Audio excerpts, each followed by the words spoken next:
উপস্থিত সোনাতলা সারিয়াকান্দির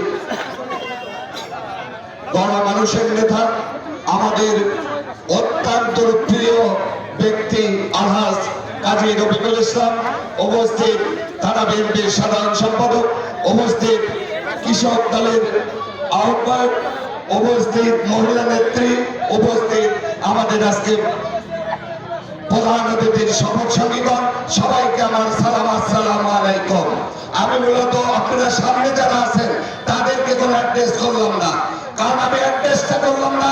আমার নানির বাড়ি এই সোনাতলা হাটনাতার।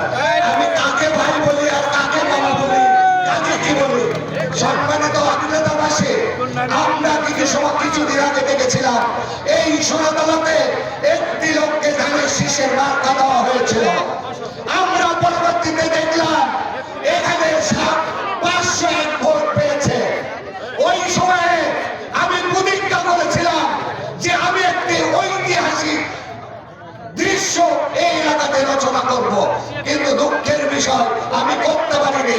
আমার বাবা যদি বাঁচে থাকতো আমি আমার নানির বাড়িতেই চেঞ্জ করতাম, আমার নানির বাড়ি চেঞ্জ করতাম, আমার বাবাকে অন্য জায়গাতে বিয়ে করায়, তাহলে তো নানির বাড়ি চেঞ্জ হইতো।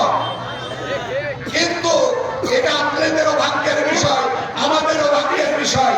আপনারা এই সোনাতলাবাসী মনে প্রাণে চেয়েছিলেন একটি সুন্দর ভালো মানুষকে আমাদের নেতা তারেক রহমানকে